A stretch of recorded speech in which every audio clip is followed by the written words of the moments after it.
Hello, and welcome to Book Dreams, the podcast for everyone who loves books and has ever wondered about them.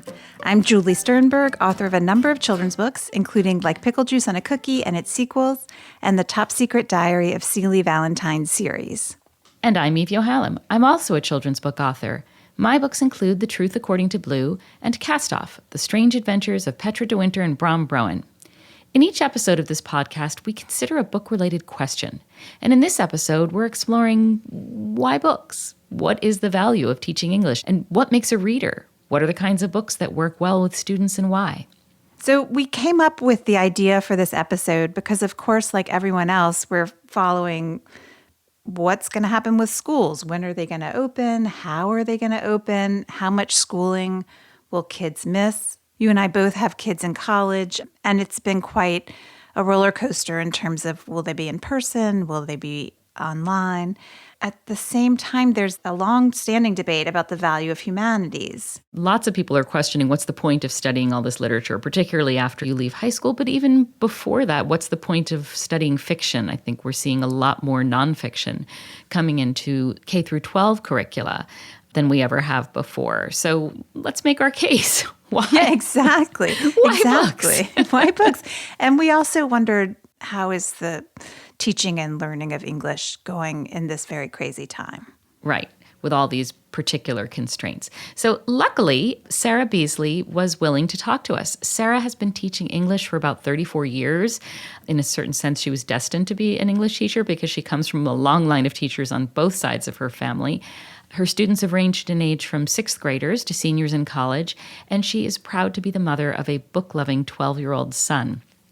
I know Sara because I was very, very, very lucky to teach briefly at the school where she has been teaching for a number of years. I was filling in as a leave replacement. I was teaching sixth grade English and high school creative writing, and Sara sat 2 desks away, and we became friends. Sara was very generous. She let me come and observe her in the classroom so I could learn something about how to do what it was I was supposed to be doing. She is a master teacher. Long lines of students would come into the teacher's lounge without appointments just to talk to her about what they were studying, about problems in their lives. She's a really, really special and wonderful teacher. So I was thrilled when she said that she would talk to us about this incredibly important topic. So we started by asking Sara how she decides which books her classes should read and what goes into that decision-making. And here's what she said. The thing that I used to push against when I was first learning to teach was the idea that some books would be better experiences for kids than others. I used to think, well, if I'm doing my job well enough, can't I really theoretically teach anything well? And I think the answer is no. Some books, some books really don't translate to the classroom as well. And I'm hoping you're not going to ask me to give you an example of that, because no, of course I'm going to ask you. That's going to be hard. We need to, everyone who's listening to this wants to know what's been really hard to teach. Honestly, I did not do a great job with Moll Flanders by Daniel Defoe. And that was an example of a text that I knew chose. You were going to say that. Yeah. I chose that text because it fit well with my theme for the course, which was how women are shaped by the economic discrimination against them in their societies. And I had put together this very ambitious sort of survey of examples of female characters in literature who were oppressed by their times. And Moll Flanders, man, I couldn't get it to come alive for them. These were college students, by the way, I should say. That still sticks out in my mind as a spectacular failure of choice on my part. What are some of your favorite books to teach? The Talented Mr. Ripley is a wonderful book to teach. I have discovered. I think I've taught it 7 or 8 times. And the reason that it works so well is it's a compelling narrative, of course, and the students are very caught up in the suspense. It offers them the experience of identifying with and caring about a protagonist who's actually probably amoral, arguably immoral, but it's actually Highsmith's writing style that we slow down and really look at, how much she's able to do implicitly. Super subtle uses of language. What she doesn't tell you how she uses dialogue to sound particular themes for the characterization, how she uses objects, allusions. There's such richness to her craft as a writer. And I find that every year students respond with such warmth to spending time with that material. And then they're hooked. They're hooked on the idea of this protagonist. They're hooked on this style that is so tip of the iceberg in so many ways because nothing is really over-explained. Mm-hmm. The reader's really invited into the protagonist's way of thinking, and we share that way of thinking with them. Yeah. Another example, I think this maybe sounds really strange, but Oedipus Rex, Sophocles. Really? Yes. Oedipus Rex is such bang for your buck as a teacher. All right, there's the pull quote. There's so much to talk about. The language, these massively huge ideas. Look how relevant Oedipus Rex is to right now. Tyranny and a plague. Yeah. Oh, wow. Every time I've taught Oedipus Rex, and I think I must have taught it now many, many times in the past, say, 20 years, every time I've taught it, it has hit. Mm-hmm. The last text I would also lift up as a particularly favorite book to teach is Beloved, because it is so hard and because I know that students need a lot of practice and help. But what I love about Beloved is they're completely, most of them, completely lost in the beginning. And we just embrace that. Lost in the sense of the magical realism, knowing what's real, what's not real, or what do you mean by lost? Lost even just from the first paragraph of language. What am I reading? Literally, I don't even know what I'm supposed to think about what I just read about the house, 124 Bluestone Lane, that Morrison opens the novel describing. And so watching students wrestle, be confused. Morrison, for me, is someone that makes most of my students have to work harder than they're used to and defer and delay their feelings of, oh, I've got this. I get it. I've got it all. And she dislocates them. I say she rewires their brains for them. She teaches them how to think differently, how to feel differently, how to see patterns differently. So I love teaching Beloved. What do you hope that students get out of an English curriculum? That's such a wonderful question. And I think if I, as a teacher, can't answer that, I am really not doing my job. I think it's always been for me about how can the English curriculum give the students that I teach exposure to different perspectives, different points of view, different life stories.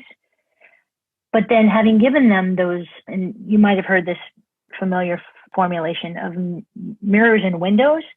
You know, sometimes literature is letting you look and see yourself, and sometimes literature is giving you a window to look through at other experiences. There's more to it than that, and oftentimes both are happening at the same time.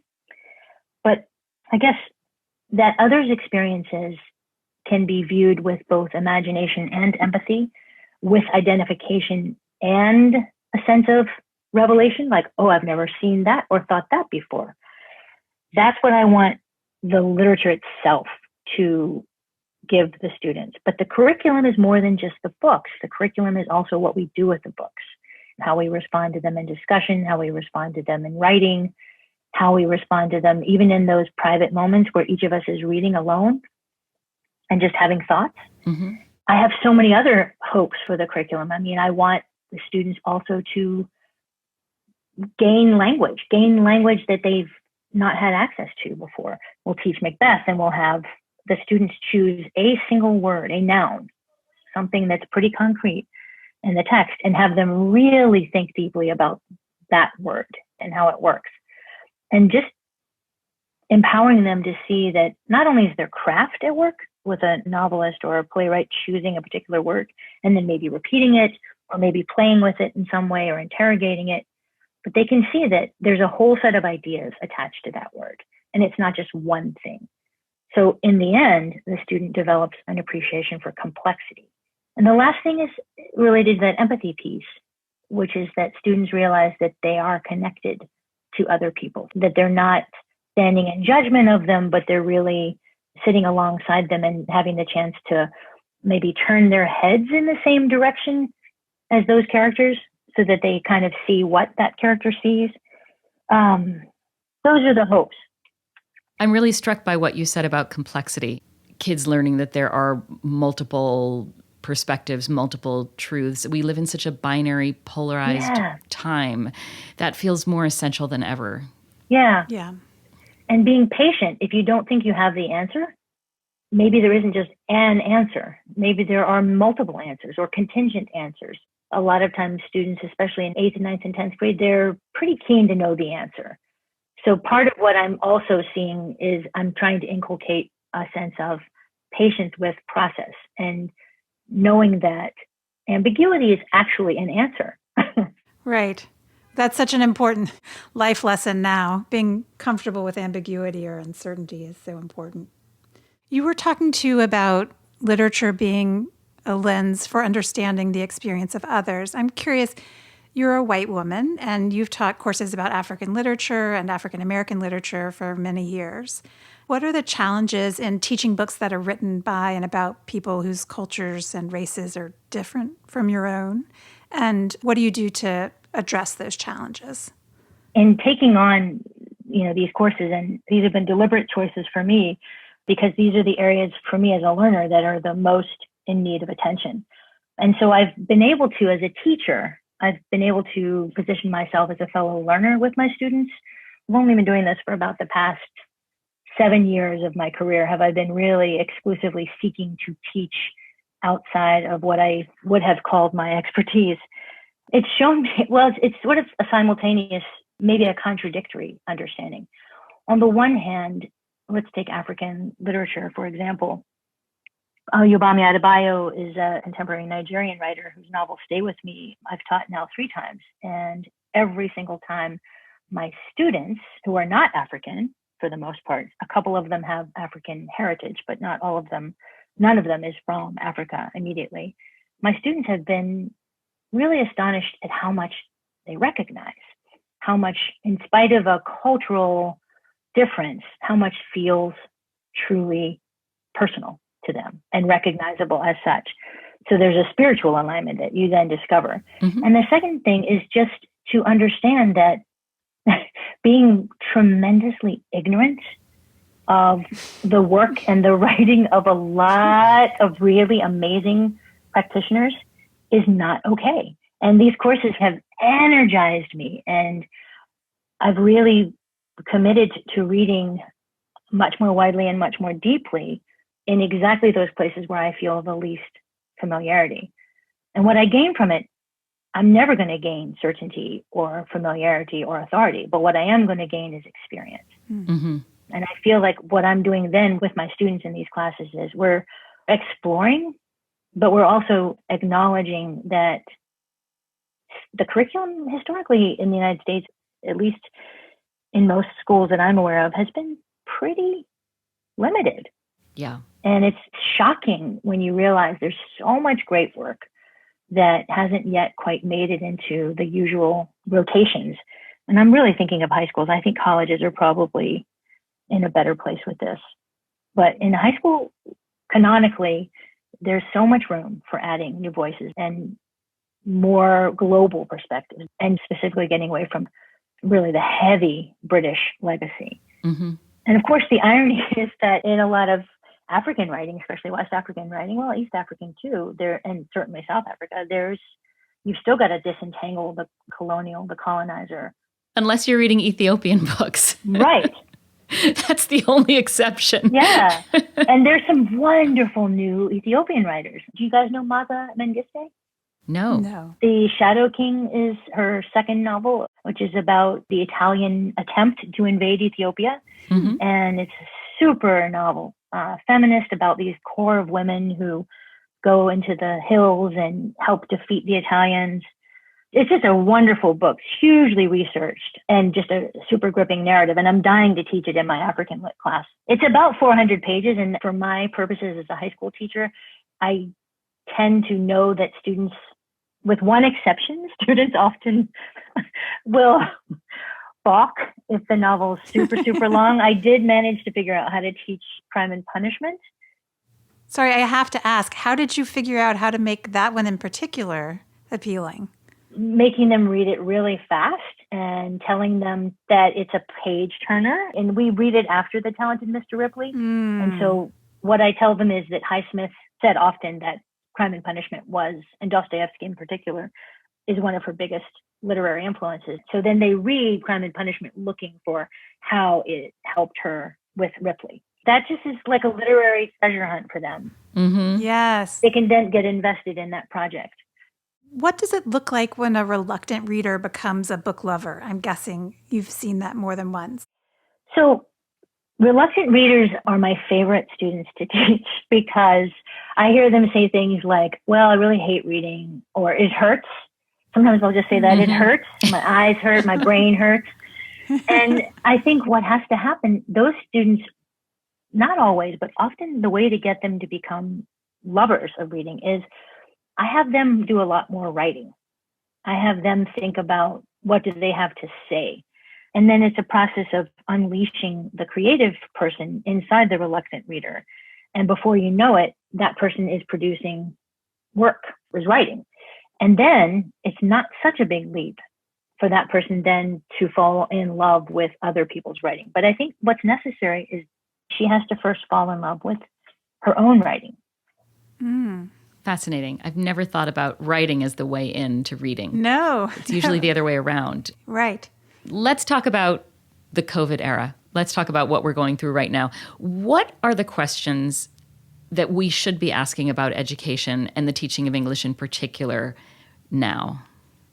English, for me, has the potential to help students develop skills and understandings and, of course, knowledge that will help them become the embodiment of justice and fairness and humanity in a future that right now looks really uncertain. Mm-hmm. I do believe so fully that the processes that I've tried to talk about a little bit, that development of another person's life is now intelligible to me.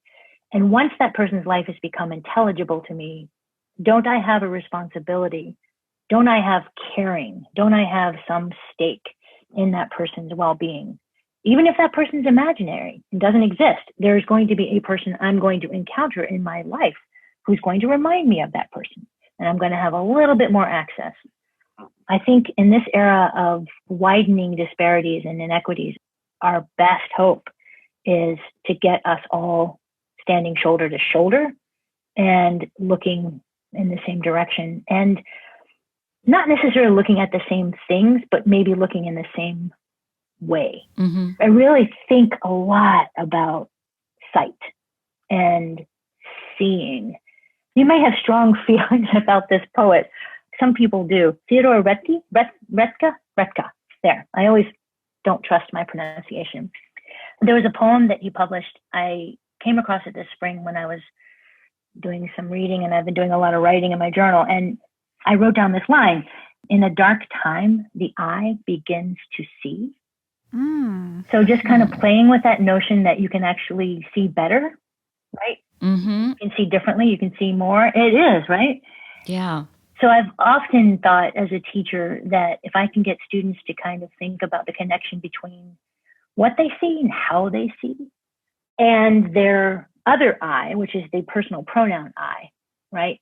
That poem goes on to acknowledge that the I is not necessarily set or stable. It's evolving, the I, the personal pronoun I. And I'm really interested in helping those students I come across in the literature that we share, that they can become convinced that they have agency, that they have efficacy, that they have power through their acts of interpretation. I'm just trying to give them opportunities to grow those faculties of sight and insight, ultimately into a sense of confidence that can become agency, that can become, I can do something. I don't want to have any part in shaping students who are going to sit back or retreat or consider themselves unaffected by or removed from what the rest of us are dealing with. I really want people who move toward community and communion. There you go. There's the value of teaching English, right? Yes. To see and then having seen to do right there. Amazing. Shall I read the poem that she referenced?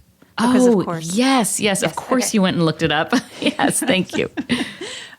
Well, as I've said before, I know so little about poetry. So when someone recommends it, I have to go and find it. But anyway, it's called In a Dark Time by Theodore Retke. I'm just going to read the first and last stanzas because it's a little long. Okay. Oh, and if people want to find it, his last name is Roethke. And then you can read the whole thing. Yes. In a dark time, the eye begins to see. I meet my shadow in the deepening shade. I hear my echo in the echoing wood, a lord of nature weeping to a tree. I live between the heron and the wren, beasts of the hill and serpents of the den. Dark, dark my light, and darker my desire. My soul, like some heat-maddened summer fly, keeps buzzing at the sill. Which I is I? A fallen man, I climb out of my fear. The mind enters itself, and God the mind, and one is one, free in the tearing wind. Wow. Which I is I. I love the notion of buzzing at the sill when we don't feel like we know ourselves. That lack of centeredness, that buzzing at the sill, you're trying to look, trying to see. God, that's great. Yeah. And in the last line, when he says, and one is one, the first one is not capitalized and the second one is capitalized, which I kind of like, the individual one becoming part of something bigger. Yeah. Such a gift, that poem. Back to more earthly matters, we asked Sara to tell us about the upsides and downsides to teaching and learning during a pandemic. There are many, many obvious downsides that we've all been reading about or even experiencing if you have children. I just have to interrupt to say that my cat has jumped onto my desk and is nosing the microphone, and I can't get her to stop. So, wait, hang on. Ember? Sorry. And now we return to our podcast. So we won't go into the downsides here, but Sara did describe some upsides, some of the techniques she's planning to use in a virtual classroom, and what she hopes that parents, administrators, and politicians know about teachers.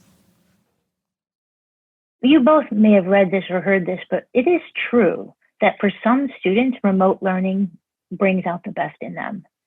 And they are not the students who show up as being engaged or productive or generative in person. And a lot of us have really been teacher talk. We've been wondering, how can we hold on to the sudden sense of power that some of our students have discovered in remote that we didn't see the signs of in person? Mm-hmm. It's typically a more introverted student. It's typically a student who's a very deep thinker, but who's not glib and who doesn't have a vociferousness or a confidence maybe. Some of those students have really flourished in this setting, especially when they're given a lot of choice about how they respond to the literature. I had an assignment at the end of the year, for example, in Pride and Prejudice, that really gave students a range of options. They could respond using photographs that they annotated. Mm-hmm.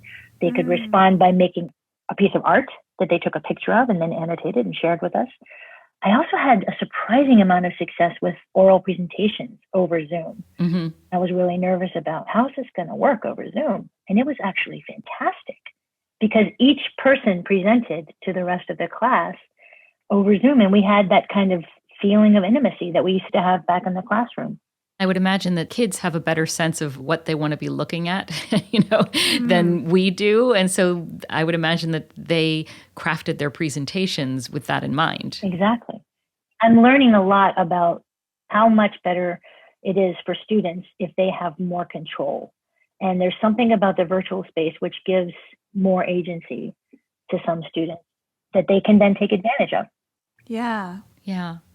Is there something that parents or administrators or politicians, people outside school, is there something that you think they don't know that you would want them to know right now? Some people probably don't know how hard most teachers really have taken all of this. I think that it may not occur to them that there's been a lot of grief and loss for us too, because the in-person work that we do is so vital. And I think some parents get it and some administrators certainly get it. I don't know about the politicians. It's really important to understand that these are, I'm going to say it, I think they're sacred relationships between teachers and their students. And even if a student doesn't like a teacher, the teacher has a responsibility to that student. And so I think the loss of our powers of access is profound for us. We are responding with ingenuity, and we're responding by just recalibrating and rethinking and restructuring everything that we've always known. And that's great. And I think teachers are, by and large, a very determined group of people who will not sit down quickly, who will just keep trying. Mm-hmm. If teachers are saying things like, it doesn't feel like it's safe enough to go back to school as normal, they're saying that with a heavy heart. They're saying that resignedly, reluctantly, and out of a consideration. We know how kids are together. We know how close they like to be to each other. We know that realistically, students in certain age groups are going to do things that are against their best interests. Yeah. Right. I can't pass up this opportunity to ask you what you're reading now and maybe a few books that you'd like to recommend to folks. Sure. I would recommend, well, can I tell you? So a really proud part of being a teacher is when your former students go on to become writers. So can I offer a shameless plug for my former students? Totally. Of Yes. course. Yes. I have assigned her second novel as the summer reading for my African American course, which is called Still I Rise, which is a quotation from a Maya Angelou poem, which is about the way that Black women have had power and agency in activism historically. And the book is called The Revisioners, and it's by Margaret Wilkerson Sexton. And Margaret was my advisee and my student many years ago. Her first novel was A Kind of Freedom. Both books are fantastic. And Margaret was writing furiously, even when she was in ninth grade. That's how we met. She said, I have been writing and I need someone to read it. Would you? And I became her advisor on the strength of loving her writing, and she was 14. Mm-hmm. So her work has been hugely enjoyable for me to see come out into the world. Is there anything that you think we should ask you that we haven't? I guess the question that I've always wanted to be asked is, how do you feel when you wake up in the morning and you're about to go teach?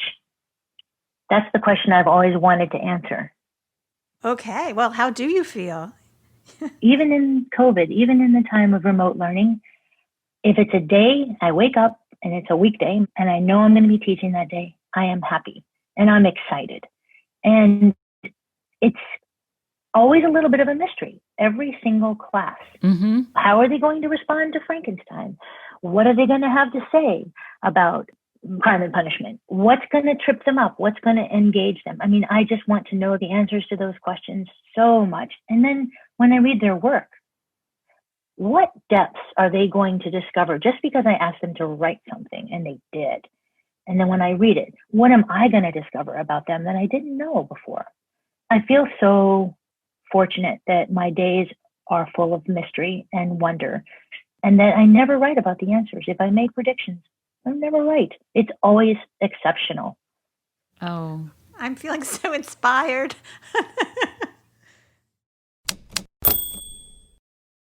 Is everyone listening now longing to become an English teacher? I mean, if you hadn't already done it for 6 months and told me how just exhausting it is, I'd be knocking on doors. well, it is simultaneously exhausting and even better than you might imagine. I sat in the teacher's lounge, and every day I was surrounded by people who were smarter than I am. It was so great from that perspective. I learned so much from my colleagues.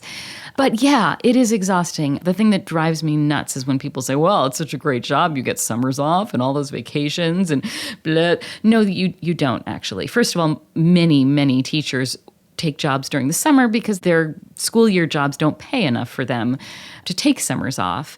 I would get to work by 7:30 in the morning, and several of my colleagues, including Sara, were always there. I think they were there by 7.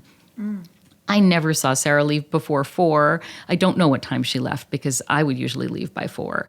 You're a real slacker, Eve. I know. I suck. They had to carry me. No. Yeah, in so many ways they did have to carry me. But they work incredibly long hours, and then you go home and you have papers to grade. Yeah. I hope more people appreciate what teachers do, especially now, and how hard this pandemic teaching really is on them, as well as their students. And let's just have one big thank you now to all of the teachers out there who are working so hard. Yeah.